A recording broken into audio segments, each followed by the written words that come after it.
네. 항상 이제 우리에게 주어지는 여러 가지 갈등 속에서 특별히 이제 소위 이제 어르신들이 많이 이야기하는 게 있죠. 이제 죄 중에 가장 큰 죄는 괘씸죄다라고 이야기합니다. 괘씸죄가 뭐냐면 자기를 배반하는 거예요. 관계가 있었는데 자기를 무시한다고 느끼고 또는 자기와의 돈독한 관계가 있었는데 자기보다도 더 다른 사람을 의지하게 되었을 때, 뭐 정치계에서는 그러지 않습니까? 이제 자기가 따르던 그 여태껏 선배가 있었는데 어느 날 정치적인 이유로 그 선배의 뒤를 치던가 아니면 그 선배와 관계를 끊어내던가 어쨌든 간에 좋은 관계를 유지하고 있다가 한쪽에서 다른 쪽으로 눈을 돌리는 것을 말하는 거죠. 신앙에서도 동일한 것 같습니다. 하나님이 우리에게 가장 싫어하는 모습이 무엇이냐면 우리가 하나님만 바라보고 있는 것이 아니라 하나님만 바라보다가 우리의 시선을 세상으로 이렇게 향했을 때예요. 하나님만 온전히 사랑하는 줄 알았는데 그렇지 않을 때죠. 여러분, 이것을 신학적 용어로 치면 이제 음행이다라고 이야기합니다. 가장 나쁜 죄. 그러니까 하나님만 사랑하는 것이 아니라 하나님과 세상을 겸하여 사랑하고 때로는 하나님보다도 더 세상의 것들을 우선하며 살아가는 것을 우리가 말하는 것이죠.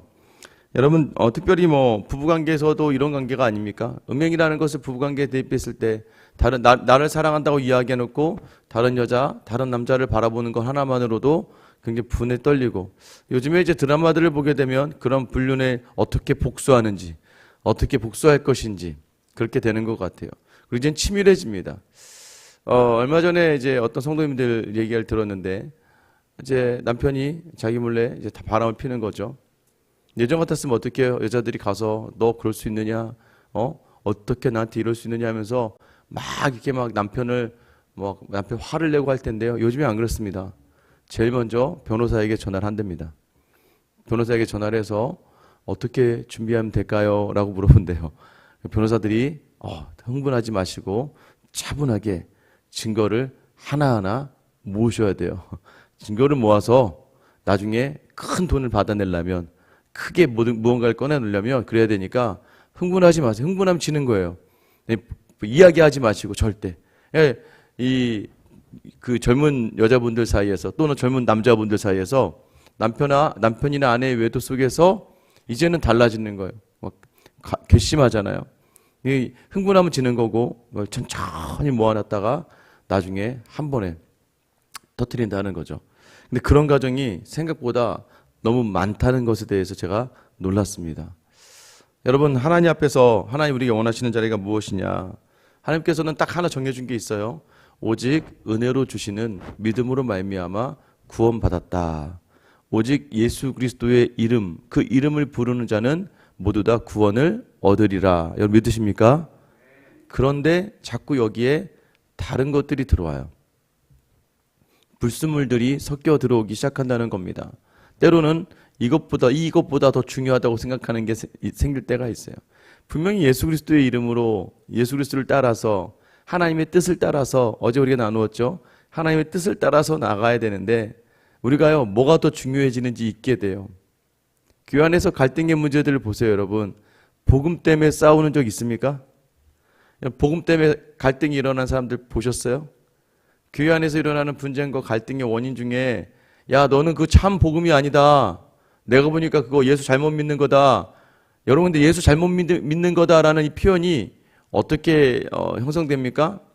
그 사람의 행함을 보고 그 행함 때문에 그 사람을 판단하게 돼버리는 것이죠. 우리는 은혜로 구원을 얻었다고 이야기하지만 그 구원 얻은 자리를 뭘로 판단해요? 은혜로 판단해야 되는데 그 사람이 행함으로 판단을 한다는 거예요. 그럼 뭐가 들어온 거예요? 은혜로 얻는 믿음이라고 상대방을 인정하고, 여러분, 내 뜻이 아니라 하나님의 뜻으로 불렀다는 거예요. 하나님의 뜻으로. 교회 안에 나와 다른 사람이 있게 되면 어떻게 생각하시면 되는 거예요? 하나님이 저 사람도 이 교회에 필요하니까 불렀겠지라고 생각하고 바라보셔야 돼요. 제가 이전에 말씀드리지 않았습니까? 교회의 가장 큰 어려움. 제가 어제 이제 노예 모임이 있어서, 신녀 모임이 있어서 다녀왔는데요. 이제 재건축 때문에 어려운 그런 교회가 있는 거예요. 재건축이 너무 어려워서 돈을 받아야 교회를 새로 짓든지 이전을 하든지 하니까. 그런데 그걸 어떻게 할까 되게 전전긍긍하고 있는데 해결사가 누구냐면 그동안 교회에서 여기 가서 갈등을 일으키고 저기 가서 갈등을 일으키고 교회에서 맨날 큰 소리 치던 어떤 한 집사님이 60대 싱글이신데 그분이 죽기 살기로 재건축 조합에 찾아가서 매일 그 조합원들 닥달을 해가지고는 결국에는 조합원들이 두 손 두 발 다 들고 교회의 요구 조건을 다 받아줬다는 거예요. 평소 같았으면 참 저분 때문에 어렵고 힘들고, 근데 그분이 정말 교회의 가장 큰 문제였던, 왜냐면 이게 해결이 안 되면 교회가 이전을 못하고 예배를 드릴 수 없고 하다 보는데, 그동안 가장 교회에서 천대받고 가장 교회의 말썽장이었던 그분이 그거를 그냥 단번에 저만 맡기시라고 가가지고 그냥 거기에서 뭐 자고 눕고 막 계속 하니까 이제 조합원들도 너무 귀찮고 힘드니까 아예 뭐 깽판을 놔버린 거죠, 집사님이. 물론 이제 그게 교회의 좋은 의미일까는 모르겠지만, 이제 그래도 어쨌든 간에 교회가 해결돼서 예배를 드릴 수 있고, 성도들이 어렵게 모아서 냈던 헌금으로 지어진 그 성전을 지켜낼 수 있었다고 이야기하더라고요. 그러니까 결국에는 무슨 말입니까? 교회라는 곳이 이렇게 강대상이라고 하는 뭐 저처럼 목사니까 앞에 서서 말씀도 전하면서 뭔가 있어 보이고 뭔가 되어 보이고 하는 자리도 있고, 이런 강대상 같은 자리도 있는 반면에 화장실 같은 자리도 있어야 되는 거고, 또 식당에 맛있게 요리하는 부분도 있어야 되지만 그 음식물들을 버려야 되고 음식물들 처리해야 돼 쓰레기를 쓰레기나 잔반을 모아내야 될 장소도 있는 것이죠. 여러분, 교회는 그래서 각양각색의 사람이 각자의 모양대로 모이는 곳이에요.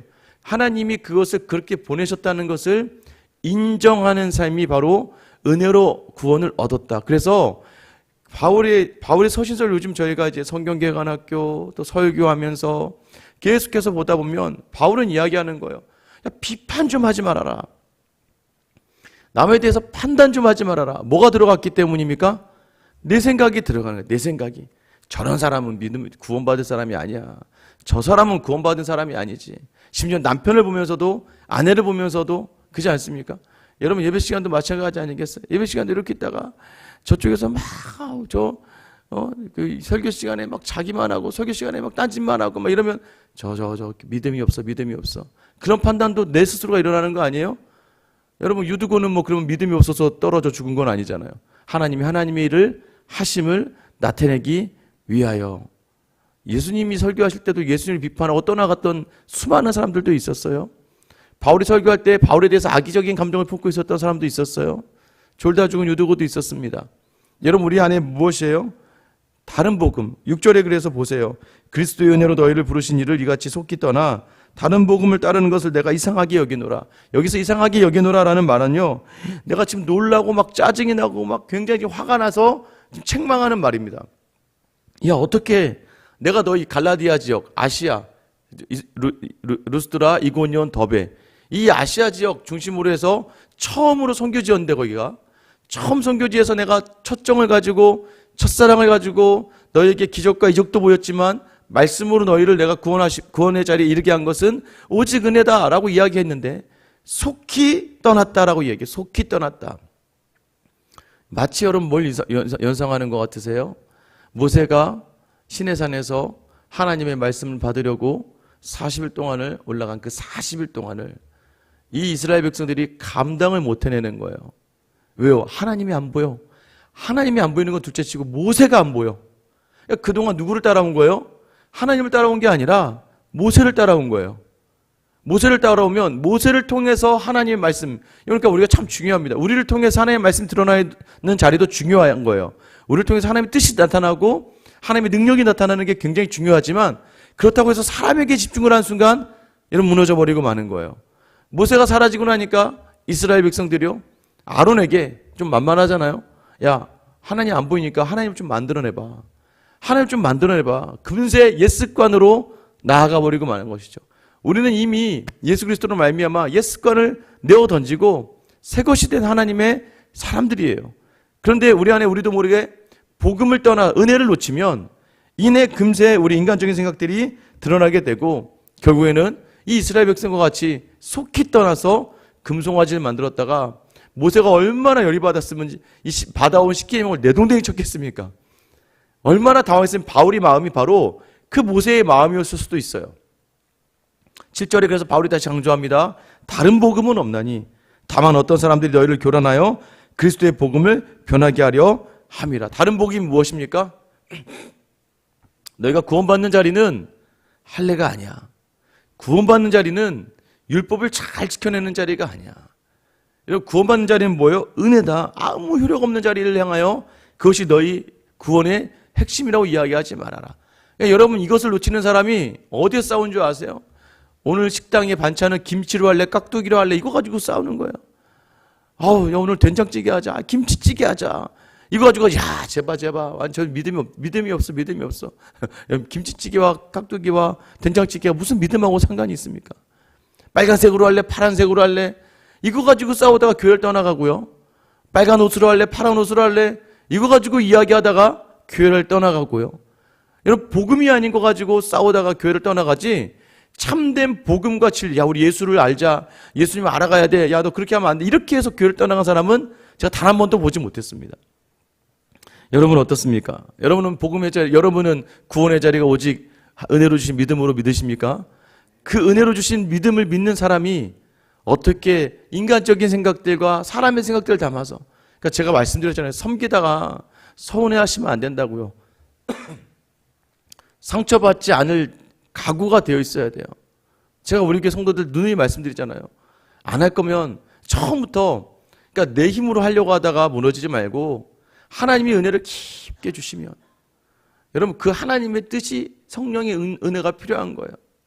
그러니까 저희 아내가 어제 정말 가끔 이제 자주 저희 교회 설교를 들으신, 아마 오늘도 이 설교를 들으실 거예요. 멀리 있는 이제 아내의 예전 직장 동료이자 작은 개척교회를 섬기고 계시는데, 이 집사님이 어느 날부터 갑자기 교회가 재밌어져서 저희 아내에게 그랬다고 말씀드렸잖아요. 아니, 교회 다녔으면 예전에 나 교회 좀 다니게 하지, 왜 교회 가자는 말을 안 했어? 이렇게 말했던 성도님이신데, 집사님이신데, 요즘에 이렇게 교회 안에 들어오다 보니까 펑펑 출퇴근도 제가 알기로는 뭐 평택인가 전화가 정확하게 제가 기억 못하는데 아마 지방에서 서울로 계속 출퇴근을 하고 있는 거예요. 매일매일 같이. 그리고 다른 사람들은 막 변호사를 6명, 7명 이렇게 맡는데 본인은 한 10명, 12명을 맡던. 그런데도 회사에서 그렇게 칭찬을 받고 인정을 받고 모든 변호사들이 이 집사님하고만 일하고 싶어 할 정도로, 연세도, 나이도 이제 좀 되시고 그럼에도 불구하고 인정받는 그런 분이고, 교회도 섬기는데요. 이제 전화 오면서, 연락 오면서 그랬대요. 나 이번에 구역장도 맡았다 그러더래요. 지금 재정, 교사, 식당, 찬양대, 거기다가 이번에 교사까지 맡았대요. 그러니까 교회의 온갖 일은 다 맡은 거예요, 혼자서. 설교도 했다 그러더라고요. 그러니까 이제 교회 되게 작다 보니까. 그래서 자기가 이렇게 하는 게 맞나 틀리나 이제 고민이 되기 시작한 거예요. 직장도 너무 바빠서 막 변호사님들 다 여러 명이 또 자기하고 일하고 싶어 하니까 자꾸 연락을 하는데, 그것도 사실은 막 버거운데, 거기에다가 지금 교회 안에 이런 여러 가지 일, 아침에 나가면 거의 막 저녁 늦게까지 이제 뭐 계속 교회를 섬기다 와야 되니까. 그 자기가 이게 맞나 틀리나 했는데, 여러분, 이때 가장 중요한 게 뭐라고요? 말씀에, 제대로 된 말씀에 굳게 선 사람의 특징이 뭔지 아세요? 그러니까 아마 주일이었던 것 같은데, 제가 볼 때는 어제 설교는 아니었던 것 같고, 저희 교회 이제 주일 설교를 듣고 나서 이렇게 고백을 했다 그러더라고요. 하나님이 나를 믿어주시는 게 너무 많이 믿어주셔서, 하나님이 나를 믿어주셔서 주신 자리니까 내가 감당해낼 수 있는 거지. 여러분, 그 복음으로 그게 해석이 되면 그 자리를 대하는 태도가 달라지겠죠. 그런데요, 다른 많은 사람들이 실수하신 분이 뭐예요? 왜 나만 시키는 거야? 왜 나만 이런 자리에 있게 하는 거야? 왜 나로 하여금 이 자리, 왜 나만 이렇게 하고? 여러분, 근데 사실은 엄밀히 얘기하면 안 하면 안 할 수 있어요. 내 안에 있는 나의 만족과 욕심 때문에 또 시작했다가, 그게 또 하나님 은혜라고 생각했다가 결국엔 그 일을 하다가 상처받고 그 섬김을 하다가 넘어지면, 여러분, 그것보다 더 우매하고 미련한 일이 어디 있습니까? 여러분도 혹시 교회 안에서 여러 직분을 섬기시면 한번 고민해 보세요. 내가 왜 그 일을 하지? 누구 때문에 하지? 사람 때문에 쫓아가다가 사람 때문에 복음을 놓칠 수가 있다는 거예요. 정으로 하다가, 그러니까 저는 안 그랬으면 좋겠어요. 우리 목사님이 이렇게 열심히 하시는데 내가 도와줘야지. 우리 목사님이 저렇게 하시는데 내가 도와줘야지. 물론 감사하지만, 너무 감사하죠. 그러나 거기에만 꽂혀 있으면 나중에 제가 만약에 조금 덜 열심히 하면 상처받으시는 거예요. 여러분, 사람에게 꽂히는 게 아니라, 왜요? 다른 복음이 들어왔잖아요, 벌써. 하나님이 주신 애 때문에 하나님 바라보면서 하는 거죠. 여러분 그래서요 뭐라고 이야기합니까? 8절 9절에 보면 천사라도 다른 복음을 전하면 저주받는다라고 이야기해요. 다른 복음이 무엇입니까? 자기 생각을 담아서 자기 뜻을 담아서 교회를 오래 다니다 보면 특히 우리 교회처럼 이제 개척한 지 얼마 안 되고 여러 곳에서 성도님들이 여러 교회에서 있다가 오시다 보면 각자의 교회의 습관이 있어요. 근데 그게 본인이 이전에 다녔던 교회의 습관이지 우리 교회에서 새로 만들어지는 마치 결혼하고 남자가 여자가 만나서요 자꾸 남자는 우리 경상도는 이렇게 했어 이거고 여자는 우리 전라도는 이렇게 했어 하면서 계속 싸우기 시작하는 것과 다를 바 없는 것이죠.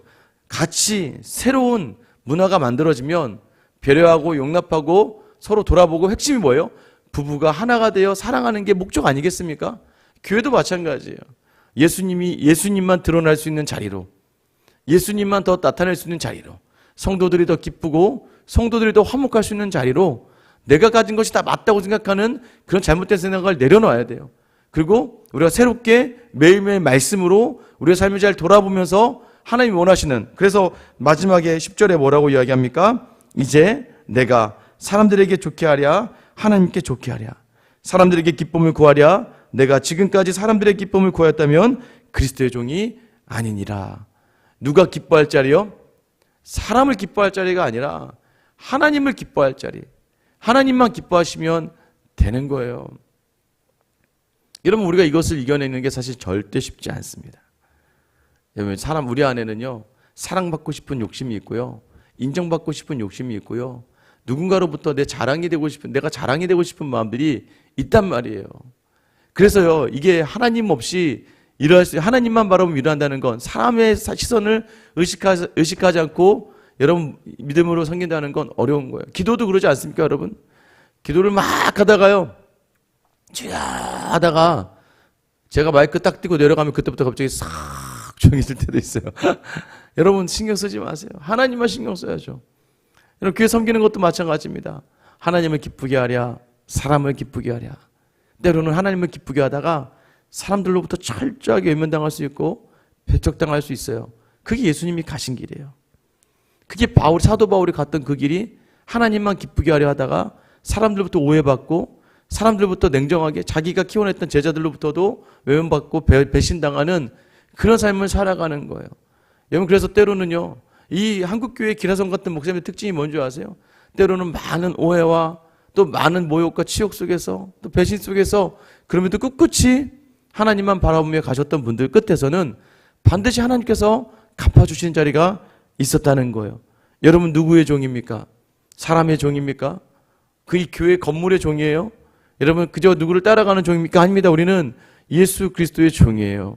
자기 몸을 나를 위해 내어주신 그 예수님. 그래서 우리 종은 누구예요? 종은 주인을 따라가야 되잖아요. 종이 주인을 따라가는데 자꾸 종이 주인 보고 따라오라 그래요. 예수님이 살아계시면 내가 예수 믿으니까 예수님 나 이거 주세요. 이거 채워주셔야 돼요. 이걸로 나를 만족시켜 주셔야 돼요. 여러분 이렇게 이야기하면서 예수를 나를 따라오게 하는 완전히 잘못된 신앙의 자리가 아니라 우리는 죄인이에요.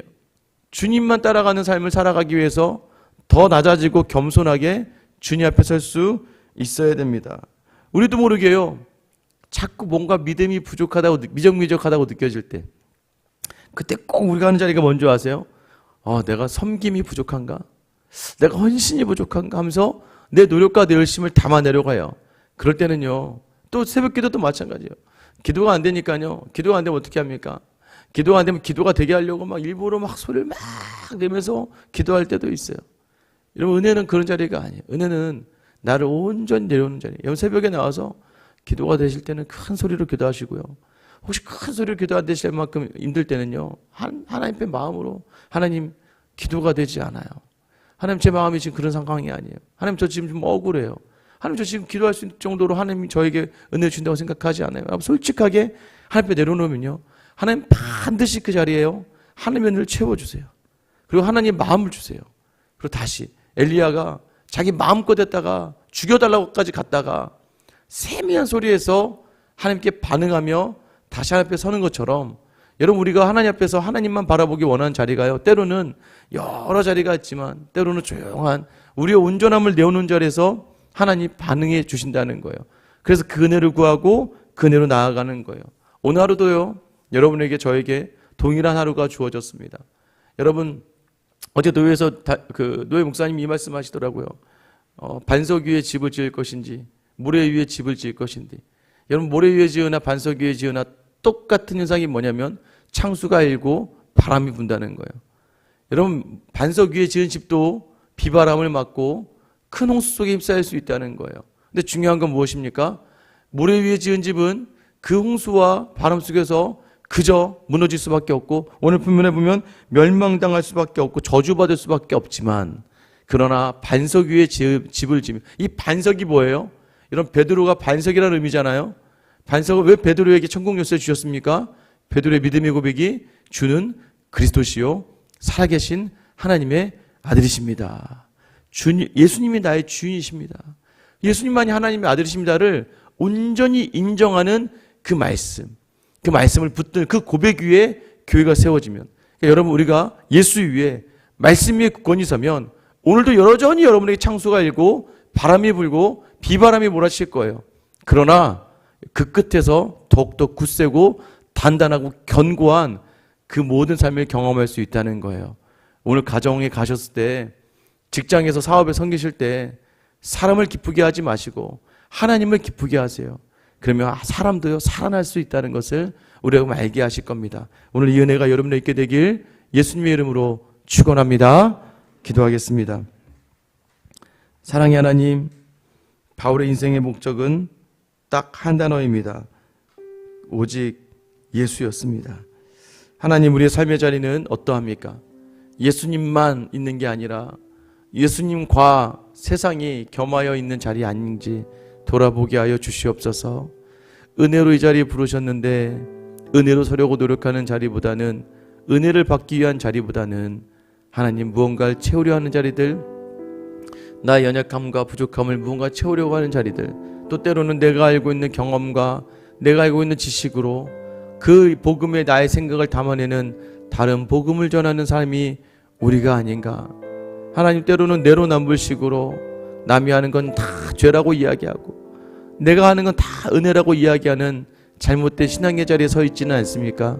오늘 이 시간 하나님만 바라보며 모든 자리마다 우리 예수님이 기뻐하실 자리, 우리 하나님이 기뻐하실 자리를 온전히 있어서 하나님을 기쁘게 하는 저와 우리 모든 성도들 다 되게 하여 주시옵소서.